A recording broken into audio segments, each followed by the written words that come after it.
ఓం శ్రీ గురుభ్యో నమః. శ్రీ మహాగణాధిపతయ నమః. శ్రీమాత్రే నమః. కర్కటే పూర్వఫల్గుణ్యాం తులసీకాననోద్భవాం పాండ్యే విశ్వంభరాం గోదాం వందే శ్రీరంగనాయకీం.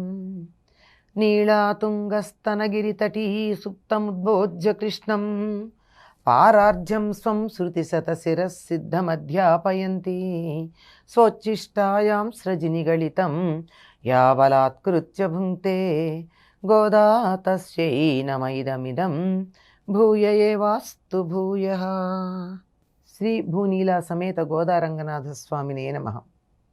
வையத்துவாள் வீர்கள் நாமும் நம்பாவை குச்செய்யுங்கிரிசைகள் கேளீரோ பாஷ்கடலுள் பையத்து இன்ற பரமநடிபாடி நெய்யுண்ணோம் பாலுண்ணோம் நாட்காலே நீராடி மையிட்டெழுதோம் மலரிட்டு நாம் முடியோம் செய்யாதன செய்யாம் தீக்குழலை சென்றோதோம் ஐயுமும் பிச்சையுமாந்தனையுங்கை காட்டி ఉయ్యుమా ఎన్ని యుగండేలో రెంబావాయ్.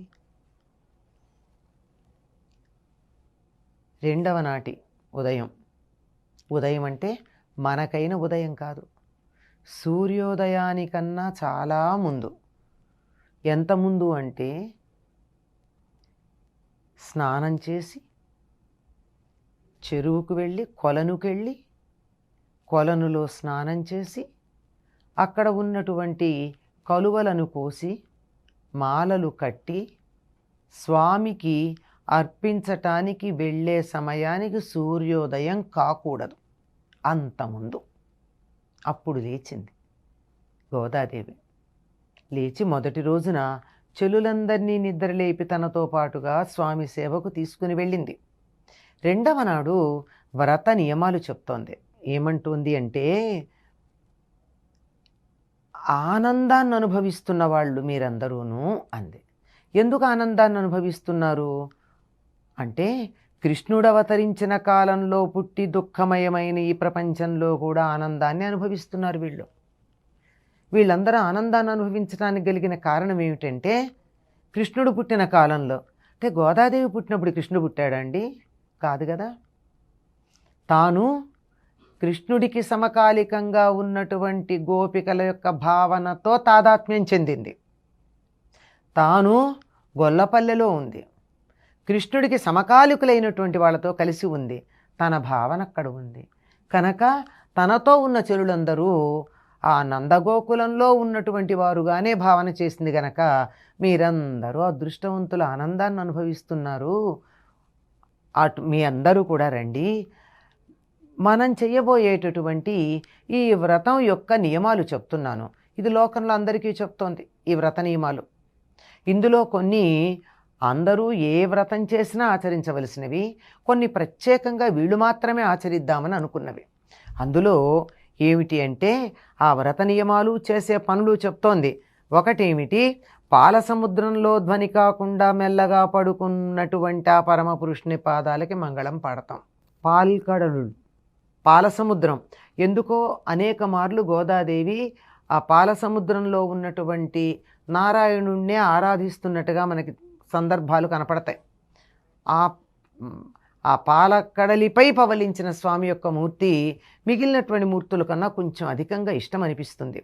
అక్కడ ఉన్నటువంటి ఆయన పాద పద్మాలకి మేము మంగళం పాడతాం. ఎలా పాడతాం? ధ్వని చెయ్యకుండా.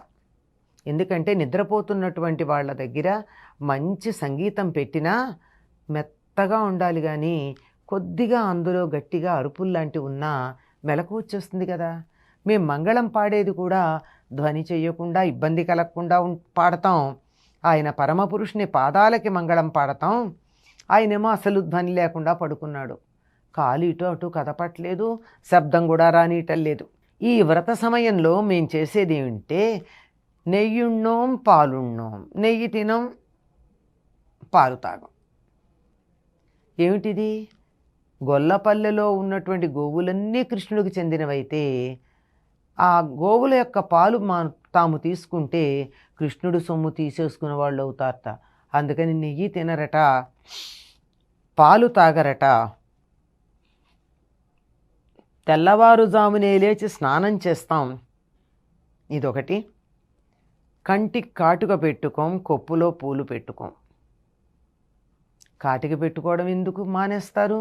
అలంకరణ చేసుకోవటం లేదు. జీవితం మీద విరక్తి కలిగిన వాళ్ళు అలంకారాలు చేసుకోరు. అంతేకాదు, కాటుక పెట్టుకున్నట్టయితే సన్నని కర్బనపు పొర కంటి పైన వ్యాపించి ఉంటుంది. చూడండి, కాటుక పెట్టుకున్నట్టయితే కంటి కొసల్లోకి ఆ కాటుకంతా పుసి రూపంలో చేరుతుంది. అంటే కంటిని శుభ్రం చేస్తుంది. అమ్మో, అసలే నల్లగా ఉంటాడు, ఆ నల్లని వాడిని చూసేటప్పుడు ఈ నల్లని పొర కాటుక పెట్టుకుంటే కనపడతాడా? ఆయన కృష్ణుని చూసేటప్పుడు మా కళ్ళకి పొర అడ్డు దేనికి అని కాటుక పెట్టుకోరట. కాటుక పెట్టుకోవడమే కాదు, పూలు కూడా పెట్టుకోరట. బృందావనంలో ఉన్నటువంటి పువ్వులన్నీ కృష్ణుడికి చెందినవి, ఆయన సొత్తు. ఆయన దగ్గర నుంచి మేమెట్లా తీసుకుంటాం? ఆయన తీసుకోమని మాకు అనుమతిస్తే మీరు పర్వాలేదు ఈ పూలు ధరించండి అంటే ప్రసాదంగా నిర్మాల్యంగా ఇస్తే తీసుకుంటాం తప్ప మా అంతట మేము ఆ పూలని ధరించం. ఇవి చెయ్యమని చెప్పినటువంటి పనులు.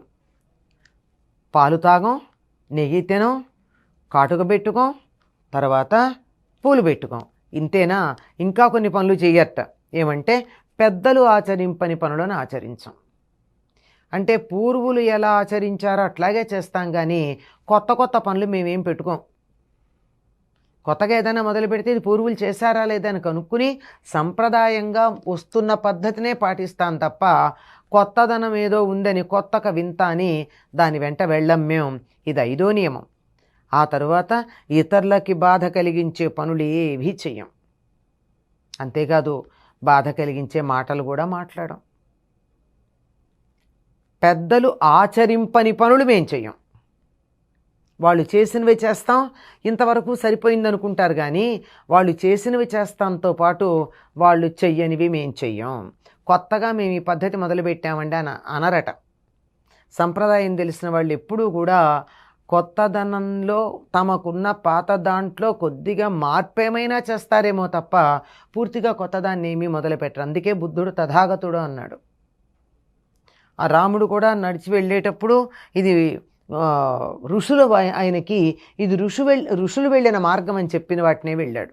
అంటే పెద్దలు వెళ్ళిన దారిలో పెడతాం, బాగానే ఉంది. వాళ్ళు వెళ్ళని దారిలో వెళ్ళాం, వాళ్ళు చెయ్యని పనులు మేము చెయ్యం. వాళ్ళు ఏం చేయలేదో అవేమీ మేము చెయ్యం. ఇతరులకి బాధ కలిగించే మాటలు, అసత్యవాక్యాలు పలకం. మాట అయినా చాలు బాధ కలుగుతుంది. సరే, పనులు ఎలాగో ఉండవు, అబద్ధం కూడా ఆడం ఎక్కడా కూడా. ఇది ఈ 8 మేము చెయ్యము అని చెప్పారు నియమంగా. చేస్తామని చెప్పినవే ఉన్నాయి. తెల్లవారుజామునే స్నానం చేస్తామని చెప్పారు. జ్ఞానాధికులను అధికమైన ధనధాన్యాలతో సత్కరిస్తాము. ఈ ధనుర్మాసంలో తమకన్నా ఎందులో గొప్పవాళ్ళైనా వాళ్ళకి సత్కారం చేస్తూ ఉంటాము. సన్యాసులకు, బ్రహ్మచారులకు, భిక్షకులకు వలసినంత ఇస్తూ ఉంటాం. మేము ఉజ్జీవింపజేసే విధానాన్నే పర్యాలోచన చేస్తాం. శ్రీ వైష్ణవ సంప్రదాయంలో ఉజ్జీవనము అనేటటువంటిది ఒకటి. మా జీవిత విధానంలో తాము ఉన్న స్థితి నుంచి ఉన్నత స్థితికి ఎదగడానికి కావలసినటువంటి ఒకానొక ప్రణాళికని ఉజ్జీవము అంటారంటే నిత్య జీవితంలో మనం చేసే పనులు, మన ఆలోచన విధానం, ఇట్లాంటివన్నీ. ఈ ఉజ్జీవనం అనేటటువంటి దానికి మేము ఆలోచన చేస్తూ ఉంటాం. ఎందుకు చెప్తున్నానో తెలుసా? మన నియమాలన్నీ విని మీరందరూ ఆనందించండి. వీటి వల్ల మనకు ఆనందం కలుగుతుంది. 8 పనులు చెయ్యము అని చెప్పారు, ఇంకొక 4 పనులు చేస్తామన్నారు. తెల్లవారుజామునే లేస్తాము, అందరికీ గొప్ప జ్ఞానాధికులైనటువంటి వాళ్ళని గౌరవిస్తాము, బ్రహ్మచారులకు, సన్యాసులకు భిక్షలు ఇస్తూ ఉంటాం, పర్యాలోచన ఉజ్జీవనం అనే దాన్ని పర్యాలోచన చేస్తాం. ఇదమ్మా మనం పాటించేటటువంటి నియమాలు ఈ వ్రతంలో. శ్రీవ్రతం చేసేటటువంటి వారు వీటిని తప్పనిసరిగా పాటించాలి. కూడని 8 వర్జించాలి, కావలసిన 4 ఆచరించాలి. గోదాదేవి చెప్తూ ఉంది. ఇందులో పాలు, పెరుగు తినమని, కళ్ళకి కాటికి పెట్టుకోమని, తల్లో పూలు పెట్టుకోమని చెప్పినటువంటివి ప్రత్యేకంగా ఈ వ్రతానికి సంబంధించినవైతే గోదాదేవి చేసింది. మిగిలిన నియమాలన్నీ ఏ వ్రతం చేసినా తప్పనిసరిగా పాటించాలండి. మనం ఎన్నో వ్రతాలు చేసాం, పూజలు చేసాం, ఫలితం రాలేదు అంటే ఈ వ్రత నియమాలు మనం పాటించకపోవడం వల్ల. వ్రతం చేస్తూ అబద్ధమాడినా, ఇతరులను బాధించినా, కొట్టినా, తిట్టినా ఆ వ్రతం ఫలించదు.